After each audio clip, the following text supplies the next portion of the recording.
Greetings. Welcome to Spiritual Warriorship. We're reading from books by His Holiness Bhakti Tirtha Swami, and we're now on Spiritual Warrior 5, Making the Mind Your Best Friend. And I'm going to ask you all who have come to Spiritual Warrior class to send your blessings to me that I can be able to go through the class. And if others are out there and you're not visiting for a Spiritual Warriorship class, could you maybe clear the field for a while until we've gone through this? Because these points are really important for spiritual growth and development, and that's what we're here for. And I'm doing my best to move ahead with a little throat thing. So I hope you can understand me. And we're going to begin where we left off last week. Of course, in the classroom I'd say, who remembers? But we were told last week to do something. Anybody remember what that was? Okay.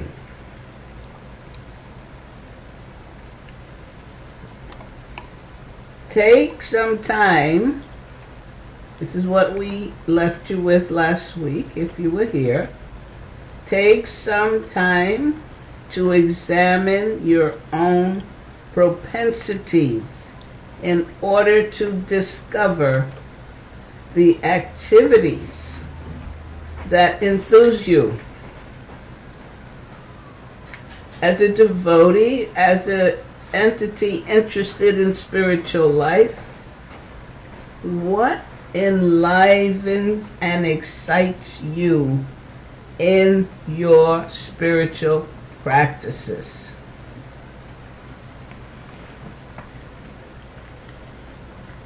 By pushing yourself in certain ways to achieve these personal goals, you will feel happier.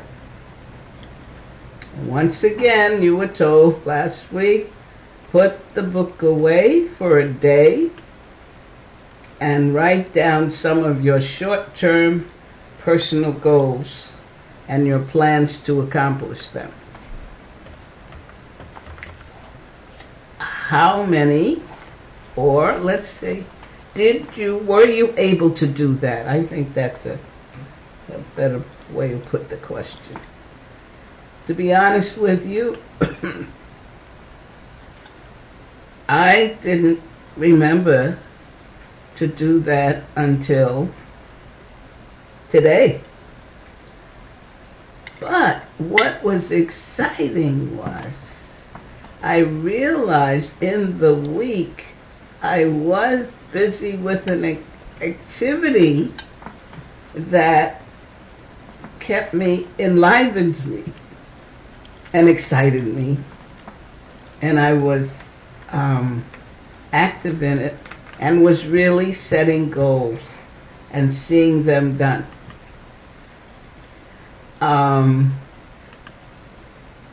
So, how about you? Anyone want to share? Feel free, use the chat room to say if you did or you didn't, or what you found out about yourself. Because what I found out the other day, I spent one day, I had some papers I had to change names and make copies of and things. And I had set the goal the day before that tomorrow I'm going to complete these papers. And I did. I stayed with it, and what I realized, it's really staying with it, knowing that that's what you had set your goal to do. And I was so satisfied that by evening I had completed them. Some I had to mail out. It was in envelopes and ready to go, and there's 2 more sets here that I have to talk to some devotees here. So for me, it was a good week in setting a short-term goal and seeing it go through. So tonight,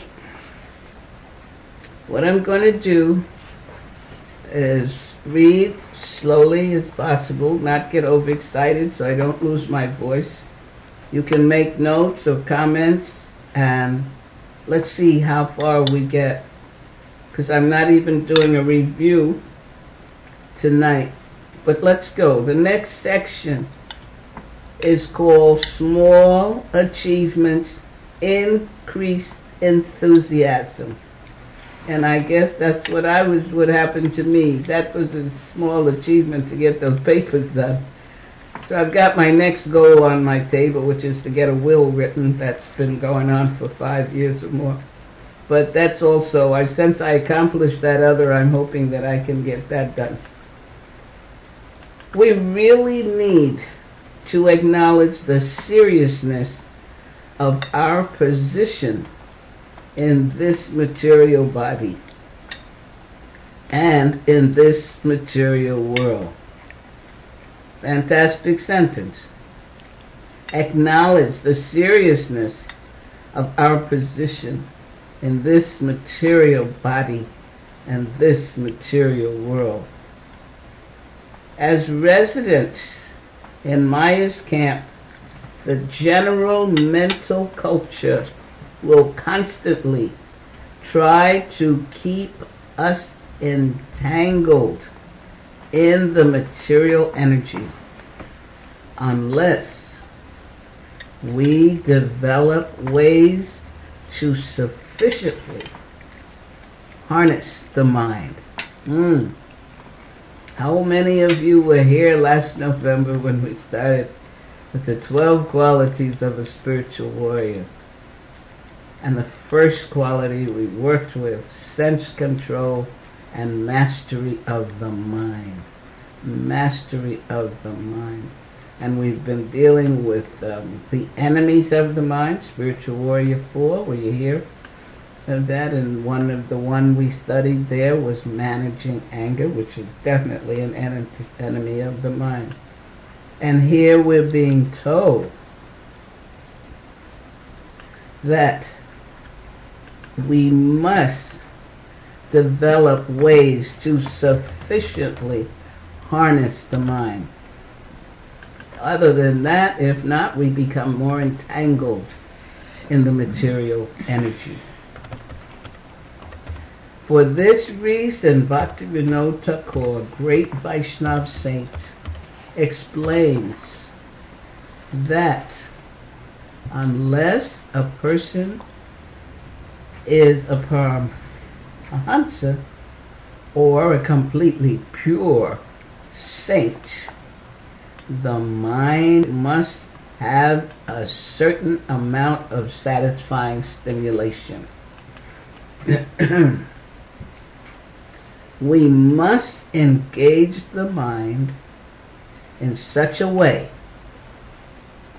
that we feel good about our services, our environment, the process, and ourselves. We cannot just work indefinitely without some taste, spiritual taste. Remember, we're studying spiritual warriorship. We can join a religious institution or spiritual community and temporarily function according to the instructions of the authorities. But if we somehow fail to develop this taste, ruchi it's called in Sanskrit, or do not have a chance to work on our own personal goals while striving for the ultimate goal, we will undergo various disturbances. And remember, we started off about the ultimate goal. I'd like to say who remembers. All hands up, huh? The ultimate goal. And we found the answer, in case you didn't have it directly, in Bhagavad Gita 9:34. The Supreme Lord tells us the ultimate goal, which entails always thinking of Him. What does He say? The Supreme Lord says, engage your mind always in thinking of me. Become my devotee.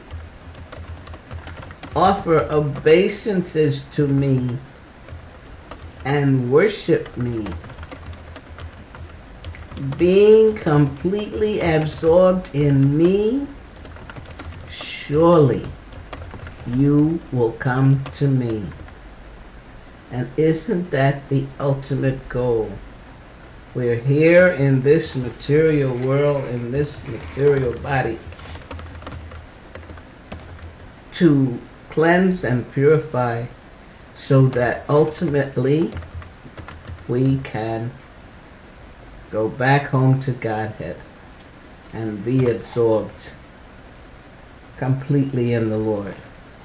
And it's interesting, that phrase, think on me, I didn't realize what an impression it had made on my mind, thankfully, because I realized during the week, whatever was coming up, that phrase, think on me, think on me, think on me, kept coming up, and it made me more mindful and aware of what was going on in my environment and within me at the time. Wonderful phrase. So, where did I leave off when I went off on that? The author is saying we are not implying that everyone should act according to their own desires and consider the anarchic arrangements to be spiritual life, because this mood has brought down ultimate spiritual culture and created religious superficiality. Krishna tells us to always think of Him. And if we cannot always meditate on Him, He gives us alternatives. However, He does not remove the ultimate goal or leave us with ambiguous short-term goals. He clearly states in the Bhagavad Gita that we should always think of Him. And if we cannot engage in this exclusive meditation, He tells us to practice devotional service.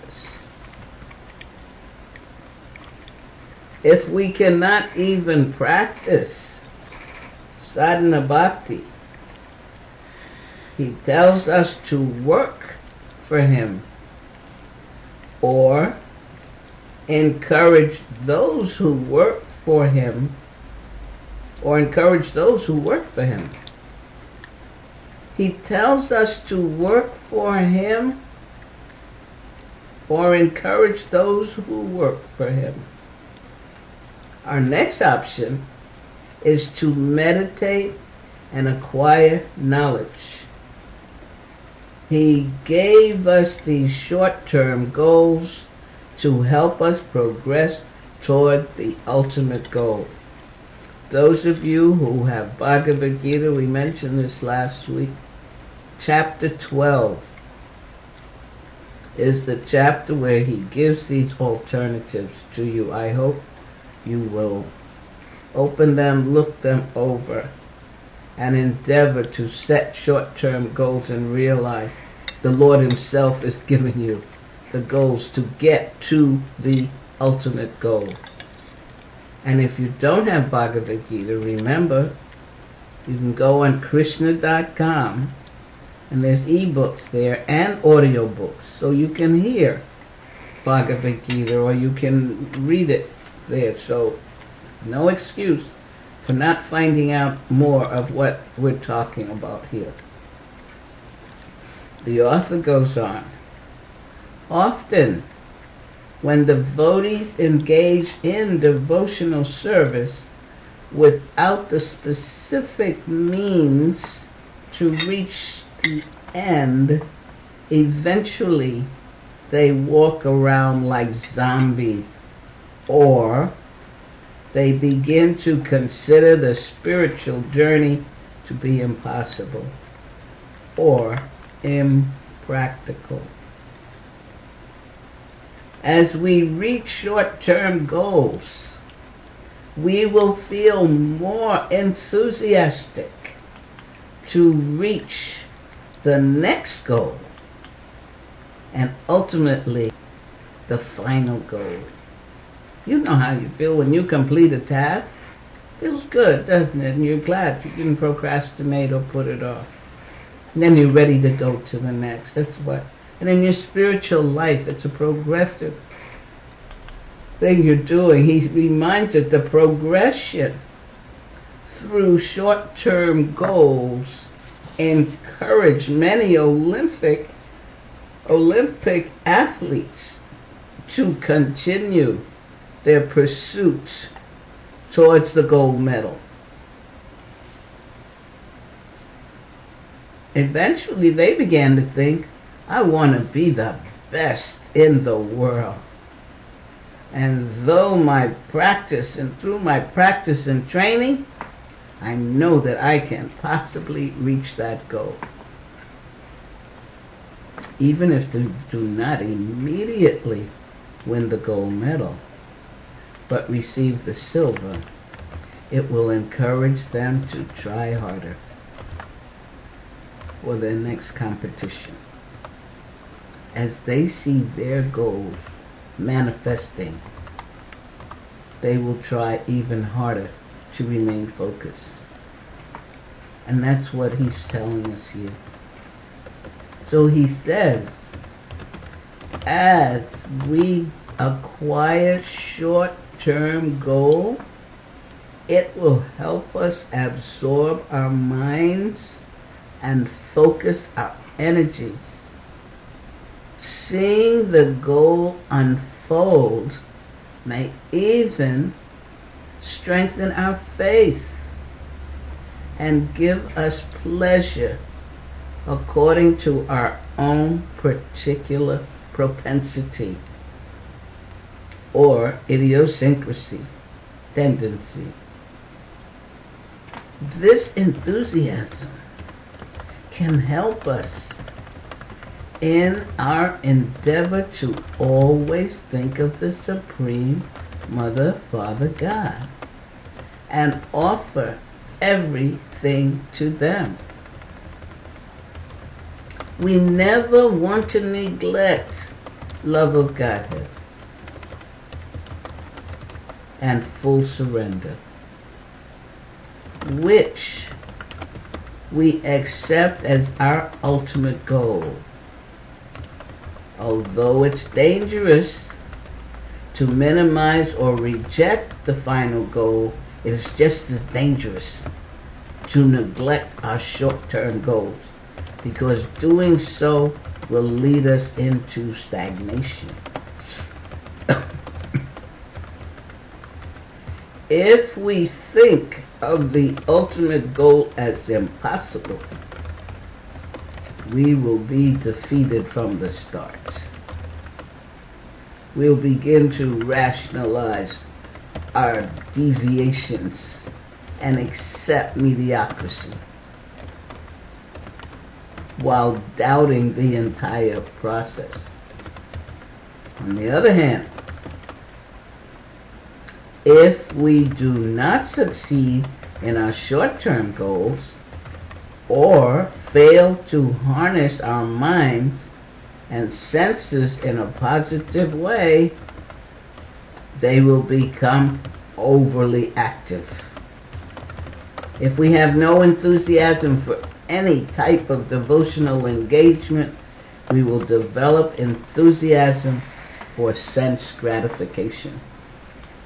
So we're saying set goals for spiritual growth. Yes, you have to go to work, or you have to go to school.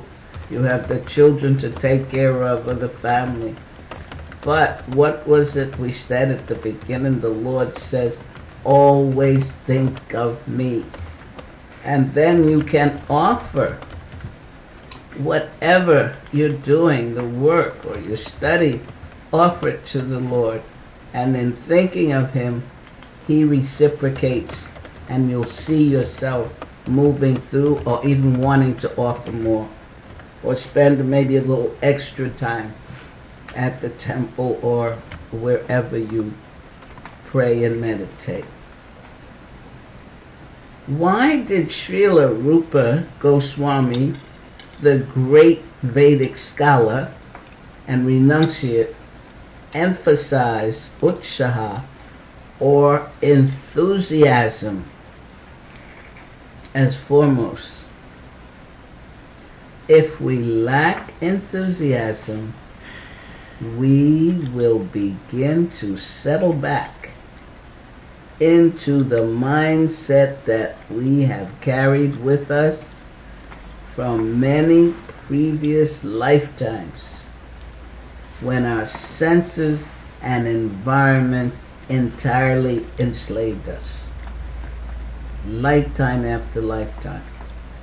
But I always like to say we're fortunate this lifetime, those of us who are reading Bhagavad Gita, who have some spiritual discipline, who are interested in improving spiritual life and getting greater knowledge of who we really are.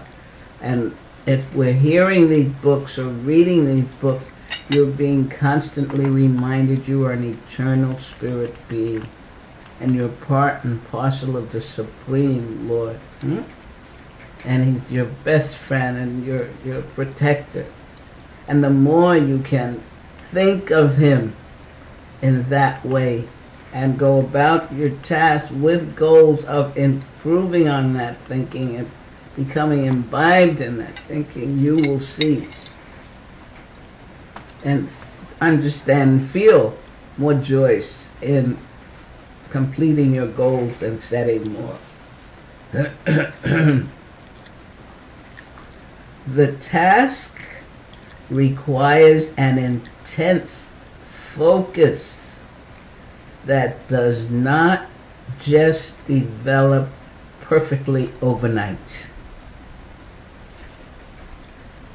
If it does develop quickly in a person, in some cases the individual has come into this life with a very high level of adhikari, or devotional assets from previous lifetimes. So what he's saying here and reminding us that as you're setting your goals and improving and develop spiritual life, when you end your life at this lifetime, you carry those credits with you. And when you take another body, you come back with them. And as he said, you may develop quickly in the next life because you've been working on it. So work. Because eventually you reach the goal if that's your desire.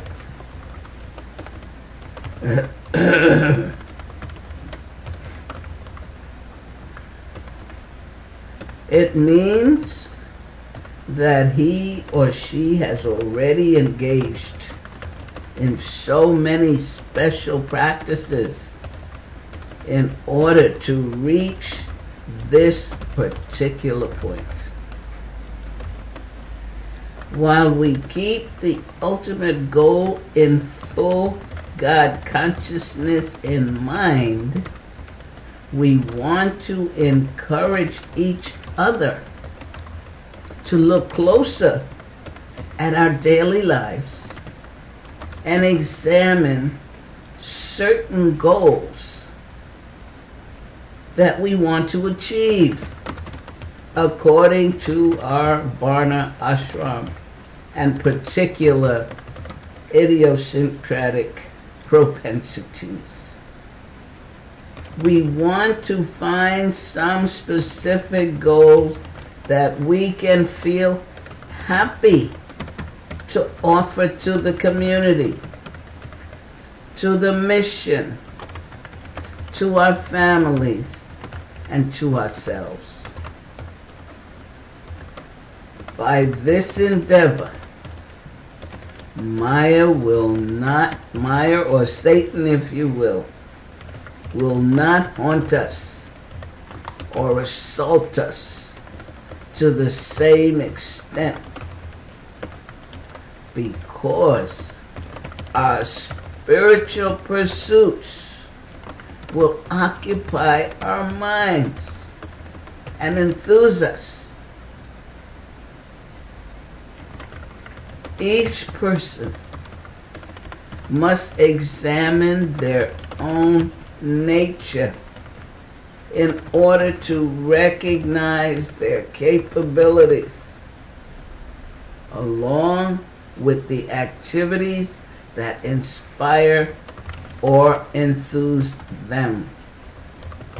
You see how often we think we must take responsibility. We must see what's going on inside of us. That's why way back, what section we were reading, it's not about blaming and pointing. It's about what's going on in us and how. Because as we cleanse and purify and understand ourselves better, then we can help others. We can't take anybody where we haven't been. So if you want to encourage somebody spiritually, you need to have been there yourself and done the work and set the goals and see the results and be in a process of continually setting goals for developing higher consciousness. In this way, they can continue in their devotional service in pursuit of the ultimate goal. What is the ultimate goal? You answer that one. Resolute determination is the next section. The Vedic scriptures mainly refer to the ultimate goal because we must always keep that final goal in mind. And that's why we went back to read what the Lord said in Bhagavad Gita 9:34 of how to reach that ultimate goal. I hope you remember. And if that's your desire, then to begin setting short-term goals and practicing.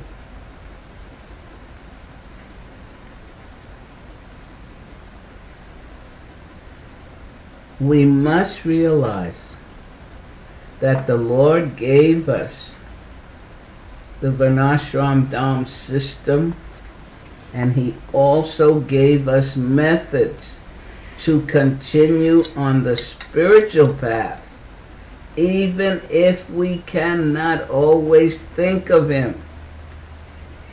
We need to constantly remind ourselves of the ultimate goal and never minimize the necessity to reach that goal. I was reading yesterday, going through the qualities of a spiritual warrior, and I had reached perseverance. And I believe in that Bhakti Tirtha Swami, the phrase, how we put it, or it was one before that we're at war. And that war is a determination to become God conscious this lifetime. And not to let any obstacle block that battle. So the spiritual warrior is constantly at war. But you want it and want it now. That's what I want. Like the athlete wanting that gold medal. So we have to keep that goal in mind. We can honestly reach that goal through our integral success and achievements, which move us closer to our ultimate achievement. Krishna says in Bhagavad Gita 2:41, chapter 2, text 41, those who are on the path are resolute in purpose,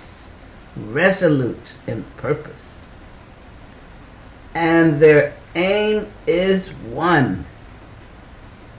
O beloved child of the Kurus, the intelligence of those who are irresolute is many-branched. Get that? Resolute and irresolute. Where are you? The author goes on. Those on this path have one ultimate goal. That is to develop pure love of God and return to the spiritual kingdom. How does that sound? Does that strike you something you really want? This lifetime, if you think about it, this material world, Bible tells us wherever most scriptures, this world is not our home. So we're here temporarily for what? To reach an ultimate goal. And we're just told what it was, and studying through these books we're being reminded who we are and given techniques, technologies to help us reach that goal. And that means that when we leave this world, the spirit goes out. If we have reached that goal, we don't have to come back into this prison, this miserable world, and go through the miseries and suffering. So for me, it's worthwhile practicing and endeavoring and studying and grasping the knowledge that's available. He goes on the other hand, the environment and Maya will quickly enslave a person with irresolute intelligence and drag them in many directions. However, if we have a specific direction, the mind will not fall prey to the enticements. Eye on the goal. It's like out there in the car. If you take your eye off for a fraction of a second, it can be an accident. You have to stay focused. The purport to this verse from Bhagavad Gita says,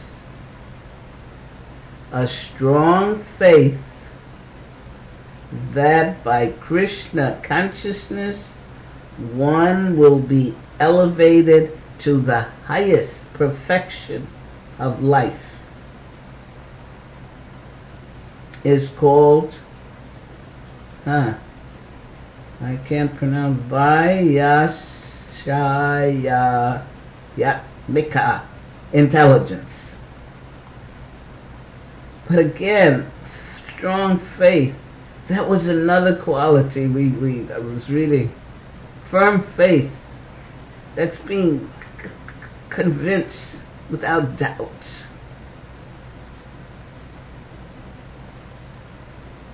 that by Krishna consciousness one will be elevated to the highest perfection of life. And what is that Krishna consciousness? We said, always think of me. There's a question. Always think of me. You got a question? Mm-hmm. From Bhakti Carol, she asks, how much is it what we make happen? And how much is it Krishna's mercy and Krishna's arrangement, what is allowed for us and given to us? It's all Krishna's mercy.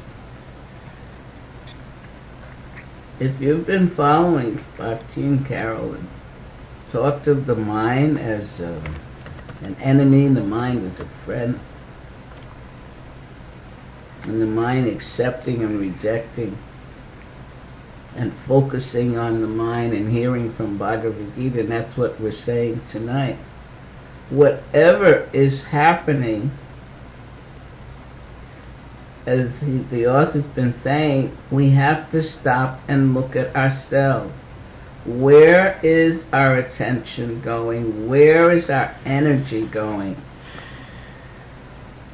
If it's not focused, thinking on Him, setting goals of how to get to Him, and the mind is pulling us and pulling us, then we're going to have situations. But each situation, remember when we did challenges, in this material world, if you are desiring God consciousness, desiring to get closer to the Lord or to know the Lord better, you can't get to Him with a lot of baggage. So He, loving us and wanting you, will give us challenges and tests to see how we move through them. So it's all his energy. And if you could see it as something to give Him thanks for and learn from and grow from and pass the test and move on to the next. Hopefully that's helpful. If not, you can shoot something else back at me, Carol. Welcome, Carol. It's nice to have you here. And forgive me, I'm trying to go up with this voice. Do you have water? Another question? Do you have water? No, I could use some water, please. Okay. So, he goes on. There's more. Faith means, here it is, unflinching trust in something sublime. So faith is important. And as you're seeing how things are happening, if you're mindful, you will see how, if you're praying or thinking about God, some things are happening, and if it's happening the way you like it, then you say, thank you, God. If it's happening the way you don't like it, you still need to say, thank you, God. Show me how I'm to learn and get closer to you through this experience. And that means having faith, a strong faith, that by Krishna consciousness you will be elevated to the highest perfection. And here we're given, excuse me,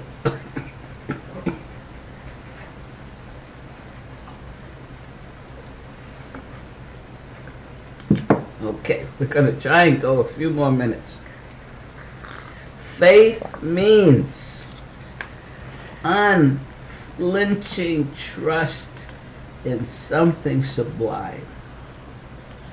When one is engaged in the duties of Krishna consciousness, he need not act in relationship to the material world with obligations to family, traditions, humanity, or nationality.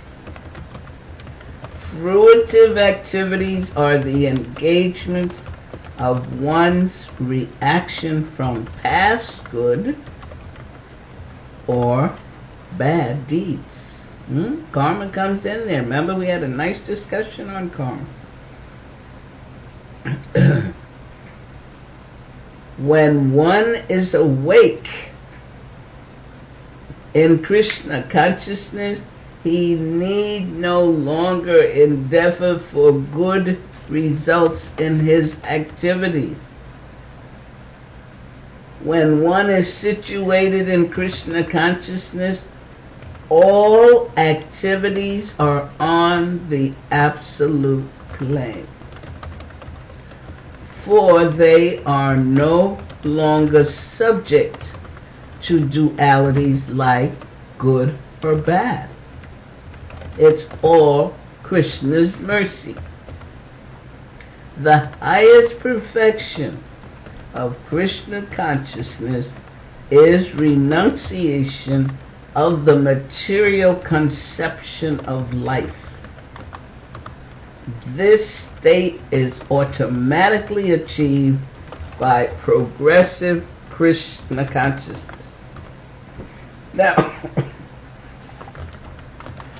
as I said, I wasn't going to do a lot of talking tactics, but I get a little excited.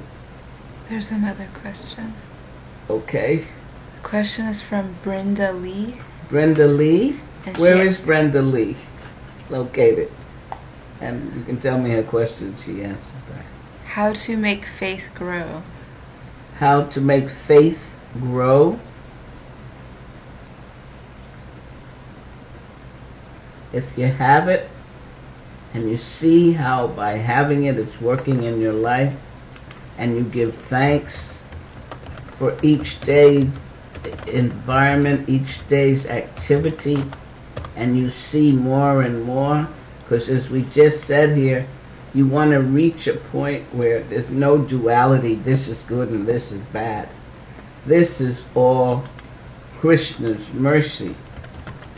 So it's, what did we say a bit back about faith is firm, having firm conviction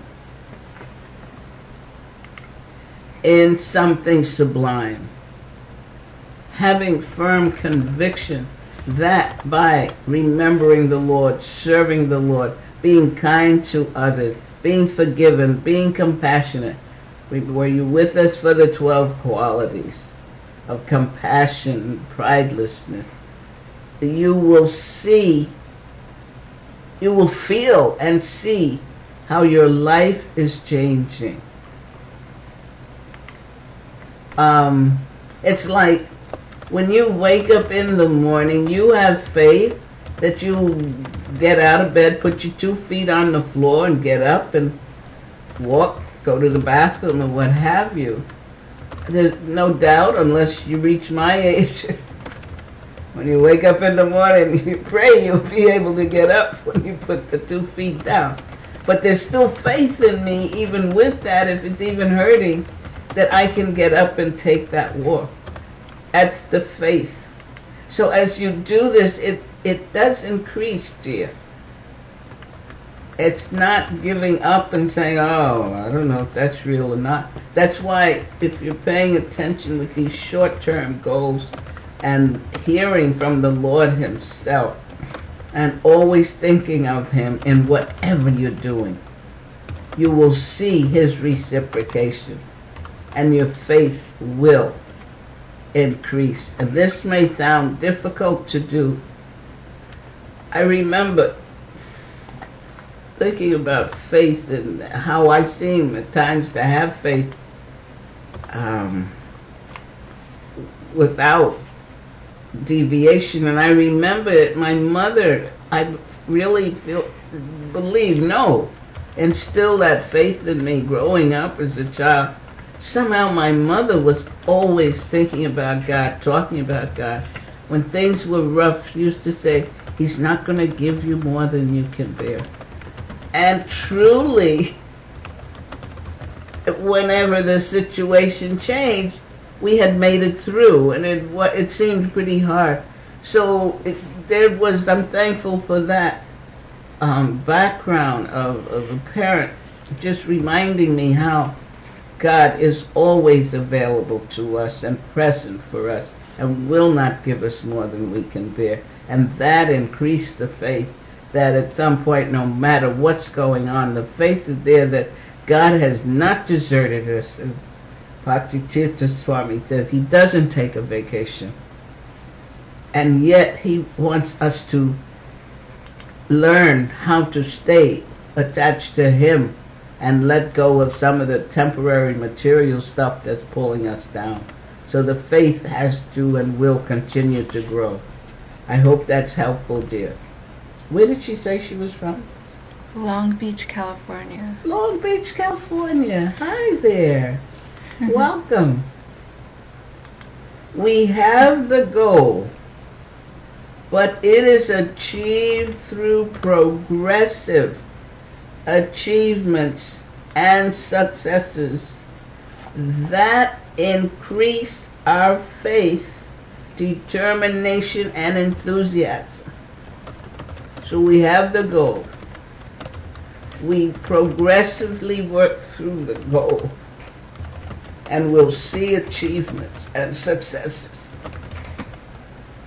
And as we do, our faith increases. And our determination to continue working with the goal will increase. And as that increases, our enthusiasm, and as long as there's enthusiasm, you're going to keep striving. We do not want to bewilder anyone through this discussion, the author says, because we in no way want to propagate relativism. Uh-oh, I need my teacher over here. We clearly have an ultimate siddhanta or goal. We have clearly a goal, an ultimate goal. However, we acquire that goal through each achievement, and we want to creatively use our minds to find ways to give more of ourselves to the Supreme Lord each day. If it's just taking time to say thank you for the nice weather even, to remember that these things have come from the Supreme. Jesus says, I of myself can do nothing but the Father within who doeth the work. So whatever's going on, it's the Lord's energy. Stop and say thank you. Bhakti Tirtha Swami, I think in this Spiritual Warrior 5, has a whole chapter on an attitude of gratitude. So we want to creatively use our minds, and we can do that if we've learned how to master the mind. And then we give more of ourselves to the Supreme Lord each day. The progression through short-term goals will keep us enthused and on track toward accomplishing our long-term goals. And don't forget these Spiritual Warrior books. If you don't have there, you can purchase them through Krishna.com store. There's 6 of these books. They're a wonderful collection to have. As you've noticed in each section, he keeps reminding us we have to go inside. We have to be in touch with ourselves. So I'm going to end. We're not finished this chapter yet. We have one more section. And then questions and answers. And I'm being thankful to the Lord because I prayed and had faith that he would let me go through this class without having a coughing fit or a sneezing fit. And one thing you don't have to worry, you can't catch anything from me here if you're in California.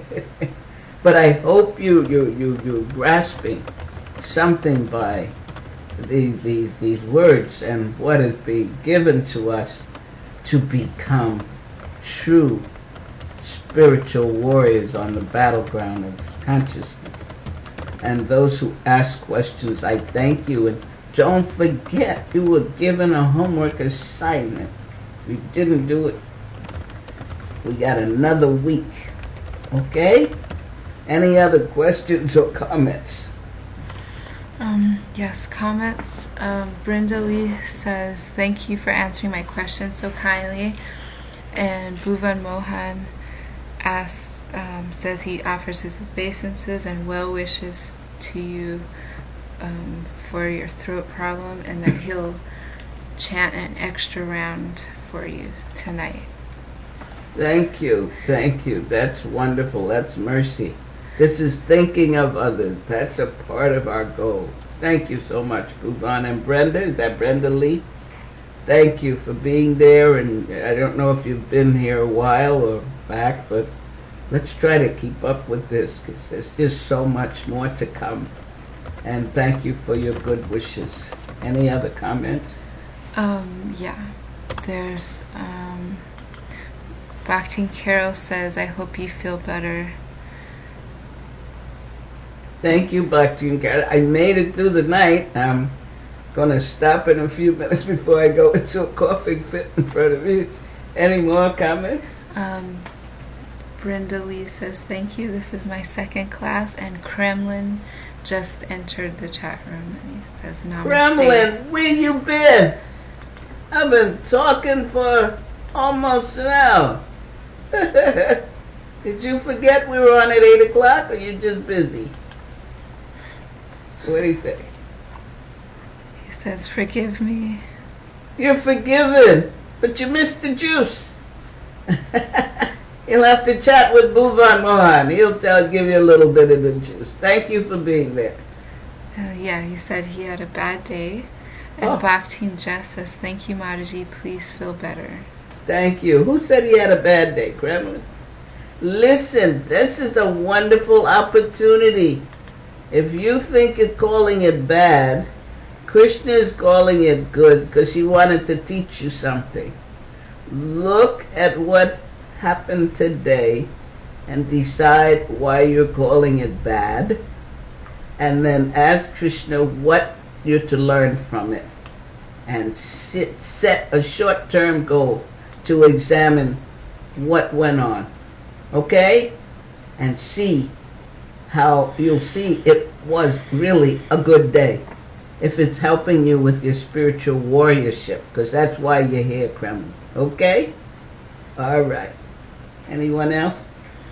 He just continues with, he saw a fatality in front of him. A what? A fatality in front of him. Okay. Okay. It's not easy. It's a reminder that we're in this material world and everything is temporary. That's what we're talking about, of having the ultimate goal in mind, so that when you come in touch with these things and situations, we'll see it's a part of being in the material world, and that we have to keep the goal so that we stay strong and see and still continue and don't give up and increase our faith. Okay, thank you all for being there. Hare Krishna. Look forward to seeing you next week. Have a wonderful week. Hare Krishna.